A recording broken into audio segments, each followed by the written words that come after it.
Muito bem, então hoje a gente vai estar estudando, vai estar dando início ao nosso curso de civilizações antigas, né? Faz parte aqui do nosso curso História no Lar, o curso gratuito de História para famílias educadoras, e a gente vai começar por essas civilizações antigas, e hoje nós iniciamos por uma das mais importantes, que é a civilização egípcia.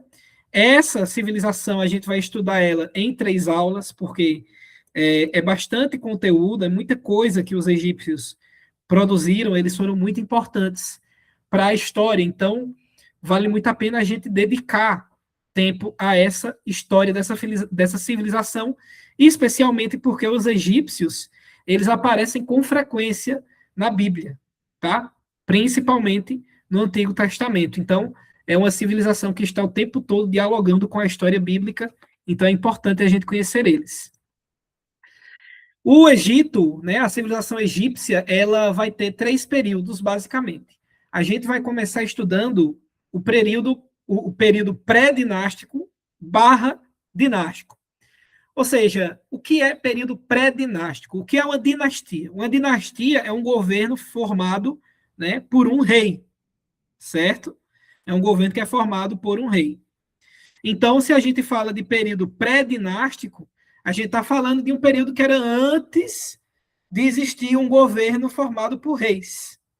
Okay? Então, o Egito, aproximadamente entre o ano 4.000 a 3.200, lembrando que antes de Cristo, a gente conta em sentido decrescente, tá?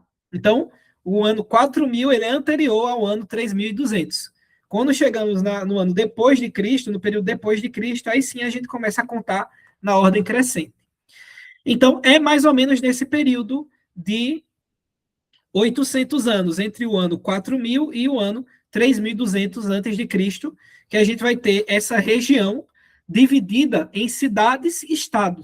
Professor, o que é uma cidade-estado? Cidade-estado é uma cidade que funciona como um país, como um governo, vamos dizer assim, como um estado. Então, a palavra estado ela pode ser outro nome para outro sentido para governo, de forma bem simplória, tá? Então, essa região do Egito, ela era dividida em várias cidades independentes que se autogovernavam. Elas tinham governo sobre si. Então, é como se cada cidade fosse um país que não estava unido em uma grande nação, tá? Em uma grande civilização. Então, a gente vai ter essas cidades-estado que viviam de forma independente, e elas vão se relacionar entre si de que forma?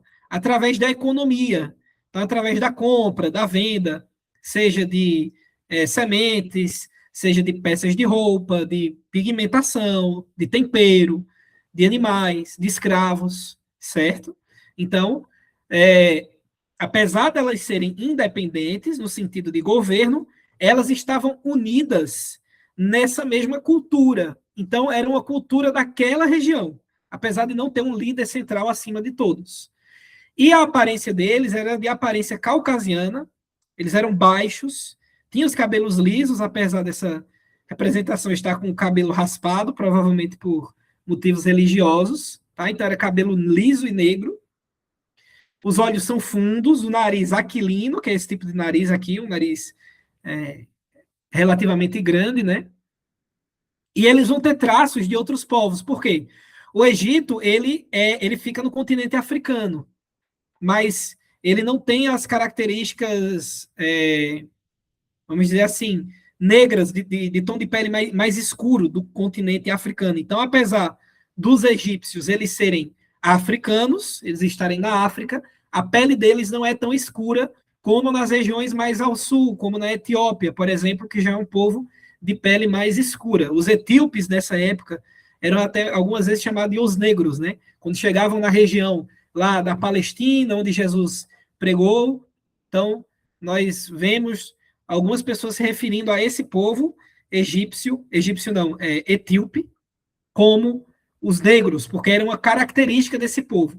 Os egípcios, eles tinham uma pele num tom mais do que a gente chamaria de moreno, mais amarelado, não necessariamente negro, apesar deles serem africanos. Isso mostra para a gente também a riqueza que é o continente africano, certo? Então, o continente africano, ele está recheado de diversos tons, de diversas características diferentes, ok?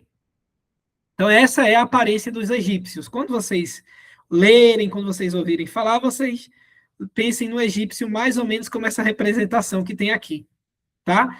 E os egípcios, eles foram muito importantes para o desenvolvimento de muitas coisas. Eles desenvolveram, como está aqui no nosso material, armas de pedra ornamentadas com couro e ouro, tá? Então, a arma, ela deixava de ser simplesmente um objeto para defesa pessoal, para guerra, para um ataque, mas ela também tinha essa finalidade com o plus, né, com o a mais de ter ornamentação, de ter estética, ter beleza. Eles desenvolveram novos processos de vidragem e cerâmica. A gente vai ver isso no nosso próximo slide. Então, eles desenvolveram muito essa arte de mexer com vidro, mexer com janela, mexer com barro, com vasos, com esculturas. Uma das coisas mais importantes é que eles fizeram também sistemas de irrigação e saneamento, tá? Então, eles eram anos-luz, vamos dizer assim, à frente no seu tempo, tá? Então, não estavam mais presos naquele negócio de a plantação ser geralmente ao lado do rio, né, próximo ao rio, mas eles desenvolveram o sistema de tirar a água do rio, né, o rio Nilo, por exemplo. Então, tirava a água do rio e levava até as plantas em um sistema. Isso que seria um sistema de irrigação. E saneamento também dessas terras pantanosas. A gente vai ter em Provérbios 7, 16, falando sobre o linho de qualidade dos egípcios, né? Então, eu vou abrir aqui em outra tela no meu computador para a gente dar uma olhada nesse texto. Provérbios 7, 16. Isso aqui vai aparecer em um dos textos da mulher adúltera, né? Aquela mulher que atrai o jovenzinho, que Salomão fala, e aí ela vai tentar o jovem insensato, justamente com os linhos do Egito. Então, ela vai falar em Provérbios 7, 16. Já cobri a minha cama com cobertas de tapeçaria, com obras lavradas, com linho fino do Egito. Então, veja que na Bíblia dá esse testemunho dos linhos do Egito. Era uma coisa luxuosa, né, de alta qualidade. Por isso que a mulher adúltera, na tentativa de atrair o rapaz e atrair o jovem insensato lá de Provérbios, ela vai citar isso, né, como se dissesse assim: eu cobri a minha cama, deixei minha cama cheirosa, deixei minha cama com a melhor coberta que tem, que é a coberta dos egípcios, tá? E aqui a gente tem alguns materiais dessa época. A gente vai ter um colar, tá, desse período. Aqui está a fonte para quem quiser procurar depois. E a gente vai ter um colar e dois tipos de tigela, tá? Então a gente tem uma tigela mais funda e uma tigela um pouquinho mais rasa. Veja que aqui a gente está falando, então, daqueles objetos de vidraçaria, de barro, de cerâmica, que eles aprenderam a dominar nesse período pré-dinástico, tá? Anterior ao governo de reis. Tá, que a gente falou já sobre isso, do linho do Egito. Eles também desenvolveram o primeiro calendário solar da humanidade. Isso é muito importante. Então, eles dividiram o ano em 12 meses e 30 dias. Veja que era quase 13 meses, né? O ano egípcio.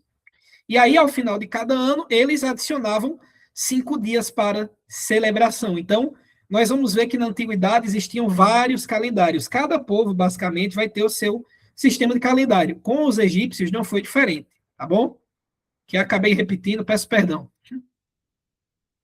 Agora, a gente vai falar um pouco sobre os faraós e a política do Egito. Então, o faraó, ele vai se tornar o rei do Egito, né? Ele é o rei do Egito. A gente viu agora sobre como os egípcios conviviam antes dos reis, né? De terem os faraós lá, os líderes que uniram tudo em uma grande civilização, nas suas cidades-estado, de forma independente, e agora a gente tem a figura do faraó. Como é que isso acontece? Então, por volta de 3.200, né, a gente viu no nosso slide anterior que entre 4.000 antes de Cristo e 3.200, a gente teve um período sem dinastia. Agora, a partir de 3.200, O Egito ele vai ser dividido, ele tem basicamente duas regiões, que é o sul e o norte. Então, o sul e o norte eles vão se unir, é um pouco parecido com o que acontece também com o reino de Israel, só que ao contrário, né? Então, em vez de se divide lá na época do rei Davi, depois se une com Salomão e depois se divide de novo, né? Se eu não me engano, é mais ou menos assim. Então, a gente vai ter esses dois reinos aqui, norte e sul, que vão estar se unindo. Eles vão ter uma só unidade política. E o fundador desse novo estado é o Menes, tá? O Menes.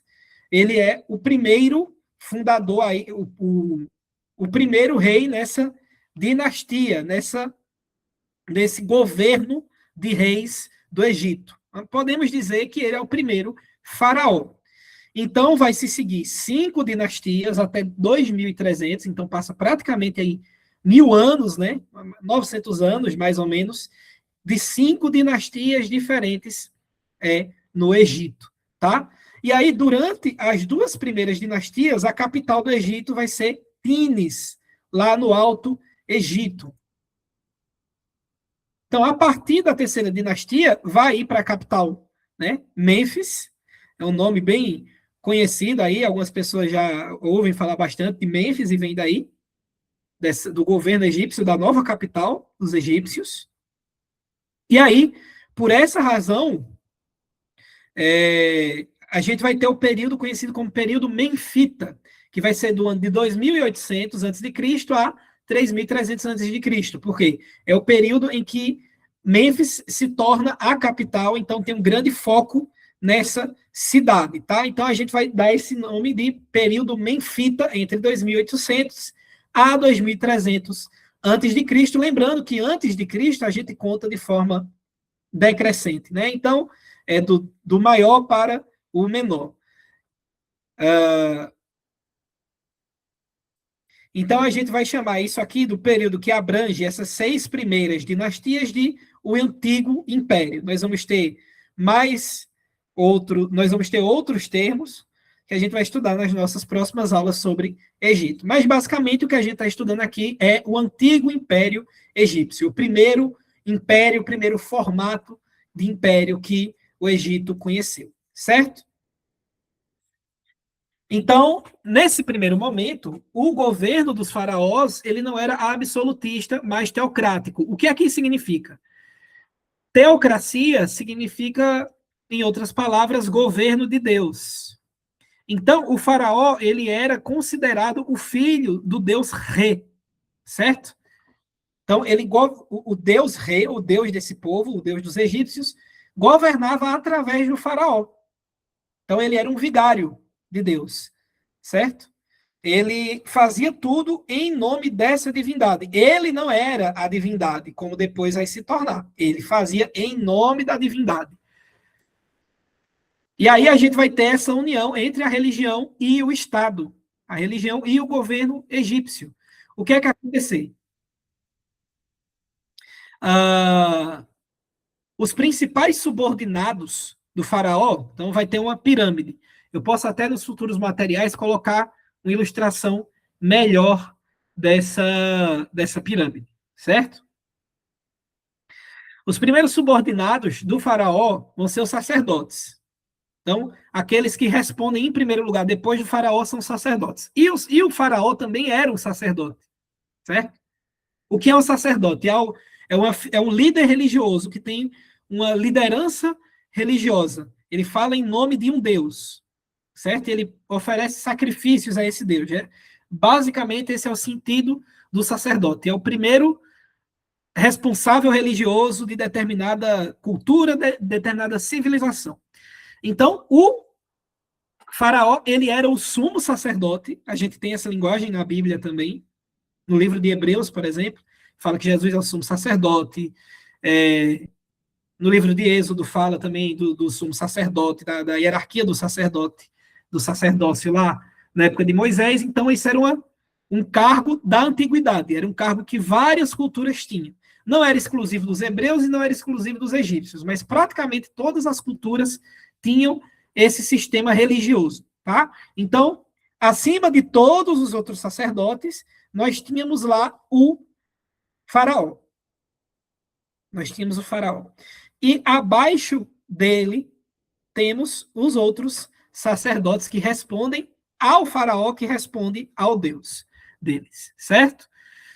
E aí a gente vai ter esses outros agentes aqui. São vários outros, na verdade, mas aqui eu separei os principais. Então tem um nome que vocês têm que marcar. Vizir.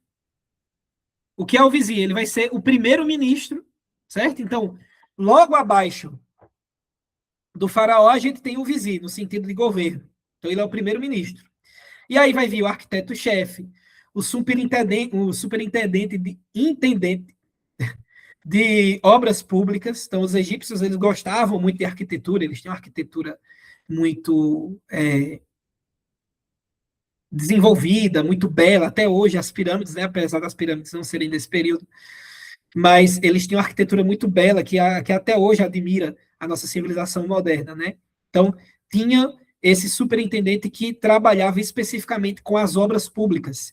Tinha o tesoureiro real, o juiz supremo e 42 monarcas, certo? 42 monarcas que governavam lá os reinos desse grande império egípcio. Os vizires, eles vão governar o que a gente chama de nomos. Então, o que é um nomo? Um nomo vai ser o que sobreviveu daquelas antigas cidades-estado. Lembra que antes de existir um faraó, de existir um grande império, eram várias cidades independentes? Então, algumas cidades dessas sobreviveram, outras se fundiram, outras foram destruídas nos momentos de conquista, tá? Lá da unificação do Reino do Sul e do Reino do Norte. Então, os domos eram o que tinha sobrado dessas antigas cidades-estado. E aí os vizires, eles vão governar esses domos. E aí a gente tem uma coisa complicada, que depois vai dar problema na história do Egito mais para frente, de que, a princípio, eles recebem a indicação do faraó, certo? Eles têm a indicação do faraó, e esse cargo é hereditário, passa de pai para filho. O trabalho do vizir era cumprir o que o faraó ordenava, era obedecer ao faraó. Com o tempo, infelizmente, a natureza humana, né, caída, ela vai sempre desejar mais, e aí os vizires, eles vão desejando mais e mais cargo, mais e mais poder nesse governo do Egito, e usurpando prerrogativas de soberania, ou seja, eles vão conquistando mais soberania, mais do que lhes foi dado por direito. Então, a gente tem essa união entre a igreja, né? Alguns historiadores antigos, lá da década de 30, 40, vai usar o termo igreja para se referir à religião do Egito, e das outras religiões, mas eu prefiro usar o termo religião. Então, nós temos essa religião unida ao governo, unida ao Estado. Isso é importante porque veja que é uma coisa só. Então, a religião e o Estado são uma coisa só. Não existe uma separação entre isso aqui é religião, isso aqui é Estado. Isso aqui fala sobre Deus, isso aqui fala sobre governo. Não. Era uma coisa só, estava unida em uma coisa só nessa época, e muitas das outras culturas dessa época também eram assim. A gente vai ver agora um pouco sobre os encargos do faraó nesse período. Então, seu faraó, obviamente, vai trazer muitas vantagens, né? O conforto, a riqueza, o poder, o domínio, mas também é muita responsabilidade. Então, ser um faraó não era como você ficasse lá sentado, como alguns filmes ilustram, né? Você ficando sentado lá, deitado no seu divã, comendo uvas, comendo tâmaras e vendo o mundo acabar, e você recebendo só o bom e o melhor. Não é isso que acontecia, não era assim que funcionava. O faraó, ele tinha muitas responsabilidades, tá? Em primeiro lugar, o cargo de faraó era hereditário. O que significa hereditário? É uma coisa que se passa de pai para filho. Então, o meu pai era um faraó, eu sou um príncipe. Quando ele morrer, eu vou me tornar o faraó, e o meu filho futuramente vai se tornar o faraó quando eu morrer. Então, é algo que vai passando de pai para filho. E o próprio filho do faraó, o príncipe do Egito, né, ele tinha várias responsabilidades também. Então, ele ia aprender com o pai dele como ser um governante. Ele ia aprender como reger, ele ia aprender as ciências do Egito. Isso é interessante porque Moisés, ele foi, de certa forma, um príncipe do Egito, né? Quando ele foi adotado lá, quando ele foi resgatado lá das águas do rio pela sua mãe adotiva, e ele se tornou, de certa forma, um príncipe do Egito, e a Bíblia ela vai nos dizer que Moisés ele foi ensinado nas ciências do Egito. Tem um texto que fala isso. Isso, está lá em Atos 7, 22. Eu lembrei desse texto agora. Em Atos 7, 22, vai dizer o seguinte: E Moisés foi educado em toda a ciência dos egípcios e era poderoso em palavras e obras. Certo? Então, os egípcios, eles dominavam muita ciência, muito conhecimento de medicina, muito conhecimento de engenharia, muito conhecimento daquilo que a gente vai chamar, vai tratar como ocultismo, né? Então, tinha o conhecimento religioso, de falar com as entidades sobrenaturais, de bruxaria, de feitiçaria. Então, tudo isso era uma coisa só, por assim dizer, certo? Então, nessa época, a gente não separava o conhecimento científico entre aquilo que existe e o que não existe, entre a ciência e a fantasia, entre a ciência e o esoterismo, entre o conhecimento verdadeiro e o conhecimento místico. Não. Nessa época, o povo antigo tratava isso como uma coisa só.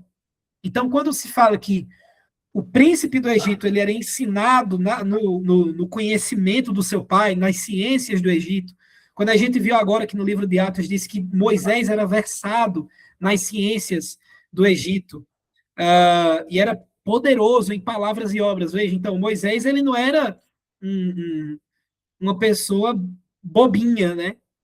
Ele não era uma pessoa tola, ele não era uma pessoa burra, vamos usar essa palavra que muitas vezes é repetida hoje em dia. Não, Moisés não era burrinho, certo? A gente pode comparar Moisés hoje ao filho dos maiores governantes do mundo, aqueles que recebem a melhor educação, aqueles que têm o melhor acesso à ciência, aqueles que têm o melhor acesso aos idiomas, aqueles que têm o melhor acesso à medicina, ao conhecimento que ele quiser, ele tinha essa disposição. Então, a gente pode fazer esse paralelo. Esse era Moisés na época do Egito, tá?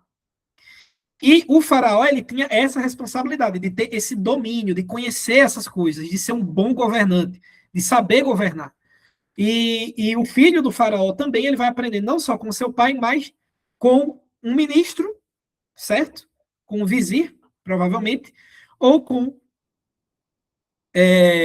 um superintendente de obras públicas, como a gente já viu no slide anterior. Então, o filho do faraó, ele era treinado para ser um estadista. Ele tinha que ser mestre nisso, ele tinha que saber governar, ele tinha que saber matemática, ele tinha que saber ciências, ele tinha que saber medicina, ele tinha que saber sobre a religião, ele tinha que saber o idioma, tinha que saber ler, escrever, tinha que saber um monte de coisa, certo? Porque ser um faraó não era simplesmente herdar o trono e ficar lá descansando, deitado na rede, tendo lá uma escrava egípcia balançando uma folha de bananeira lá no calor do deserto. Não, não é isso. Então, isso é uma visão errada que muitas vezes nós temos. O faraó, ele, nessa época, ele era o administrador de todos os grandes projetos, como está aqui no nosso material.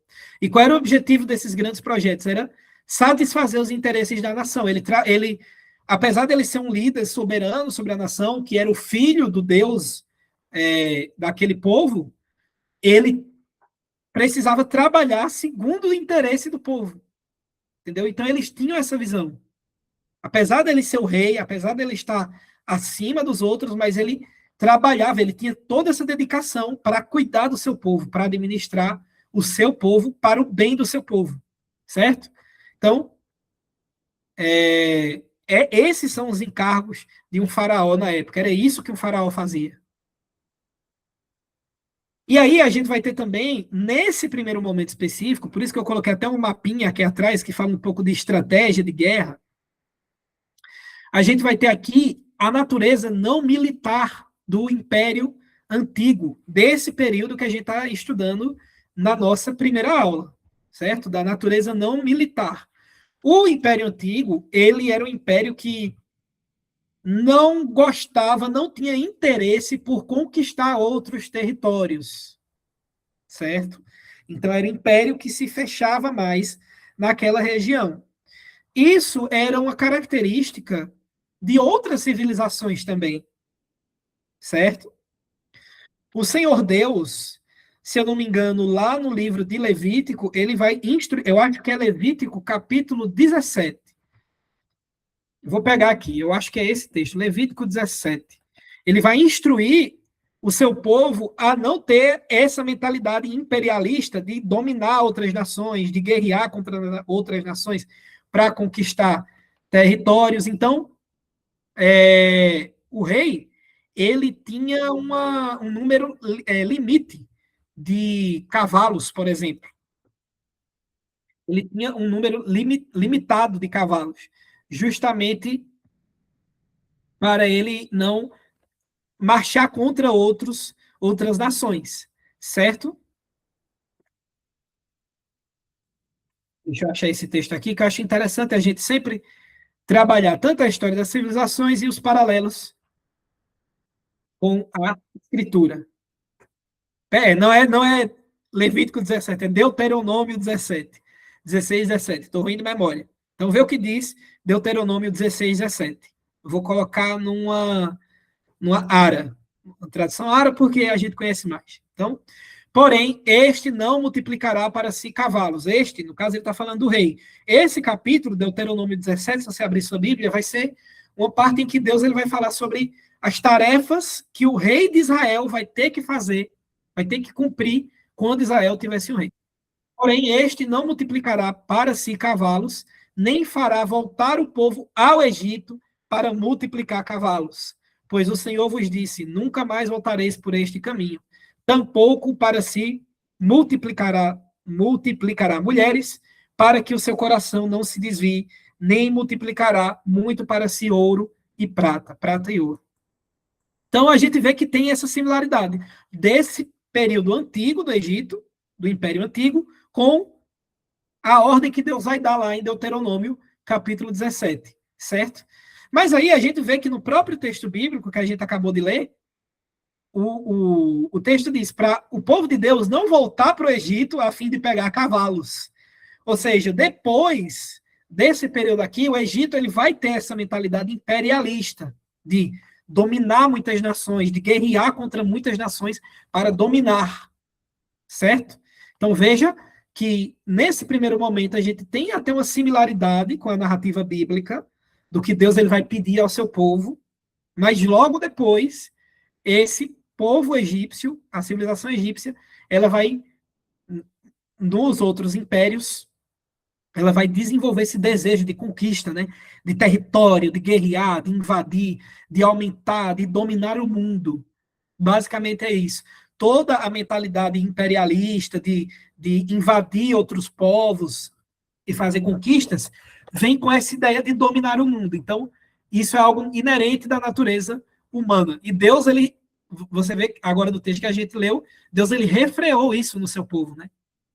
Ele mostrou para o seu povo que o desejo dele não era esse.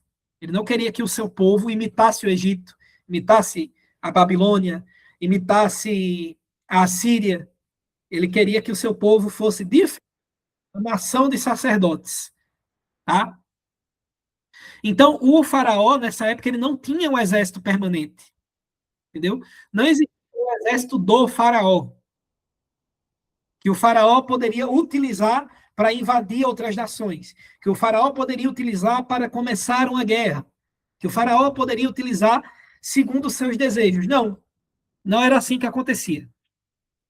O faraó, ele não tinha esse exército, mas cada província lá, cada província não, cada reino dentro desse sistema do Egito, dentro dessa nação, tinha a sua força militar, tinha o seu próprio exército, tinha a sua milícia local. Não existia uma grande força nacional, como é no nosso país, por exemplo. Então, a quem é que o exército brasileiro, estou aqui com o casaco, coincidentemente. Eu servi ao Exército Brasileiro, quando eu tinha 18 anos de idade, e o subtenente lá, ele sempre falava que a primeira autoridade no Exército Brasileiro era o presidente da República, tá? Então, nosso país é assim também. Nós temos um grande exército que serve, em primeiro lugar, ao presidente, ao governante supremo, vamos dizer assim, tá? Que não é supremo, porque são 3 poderes. No Egito, no Império Antigo, não existia isso, tá? Então, não tinha, como no nosso país, um grande exército que estava debaixo da autoridade do rei, do faraó, mas cada região tinha a sua milícia, tinha o seu exército, e esse exército, ele era convocado, ele era ativo quando necessário. E geralmente era para realizar lá as obras públicas, né? As construções, as manutenções, etc. e tal, porque aqui, nessa época, o Egito não tinha essa mentalidade de crescer, de se expandir. Então, como a gente está vendo aqui, ó, os egípcios, nesse período do Antigo Império, eles se contentavam em seguir a vida deles dessa maneira. Então, eles estavam lá naquela região, tá? Estavam lá naquela região, e eles não tinham desejo de sair. A prioridade deles era ter uma vida tranquila, certo? O negócio dele era tranquilidade. E aí a gente chega ao fim desse império, que vai acontecer basicamente em 2300 antes de Cristo, mais ou menos, e muitas coisas vão levar à queda desse império, tá? Então, primeiro, lembra que eu falei lá da usurpação de poder pelos nomarcas? Veja, não é monarca. A gente não está falando de monarca, de monarquia, a gente está falando de nomarquia, que eram os vizires que governavam os nomos, aqueles resquícios das antigas cidades-estado. Então, muitas coisas aconteceram, muitos nomarcas começaram a usurpar o poder, a querer tomar o poder do imperador, a querer tomar o poder um do outro. Com isso, muitos impostos foram aplicados pelos faraós também, então o imposto foi ficando cada vez mais caro, e isso levou a uma grande guerra, grandes guerras, na verdade, né? Grandes revoltas. E aí a gente vai entrar no período feudal. Então, o Egito, ele vai deixar de ter essa monarquia, deixar de ter esse líder único, deixar de ter esse faraó único, e de se enxergar como essa grande nação, esse grande império, e vai entrar em um estado feudal, todo dividido, um pouco semelhante ao que era, né, se a gente puder fazer um paralelo, no período pré-dinástico, e vai ter anarquia, vai ter os nobres aumentando o seu poder, ou seja, agora que a gente não tem mais um faraó para coordenar as coisas aqui, né, a gente não está debaixo mais de um sistema, de um governo sistematizado, a gente é a lei do mais forte. Então, aquele que tem mais dinheiro vai aumentando cada vez mais suas riquezas e aumentando consecutivamente o seu poder. E também outros povos vão começar a invadir a região do Egito nessa época, que vai levar a essa grande confusão, tá? E aí a gente fecha esse primeiro período, esse período da pré-dinastia e Império Antigo, e na nossa próxima aula a gente vai estudar o Império Médio, tá? Desculpa aí, gaguejei um pouco, eu ia falar o Brasil, porque eu estava estudando Brasil hoje, eu confundi. Então, eu vou parar a gravação aqui. Obrigado você que assistiu. Lembrando, se você quer perguntar alguma coisa nessa aula, você tem que entrar no nosso grupo de WhatsApp, que está aqui na descrição, onde você vai receber o link da aula ao vivo, vai poder fazer perguntas.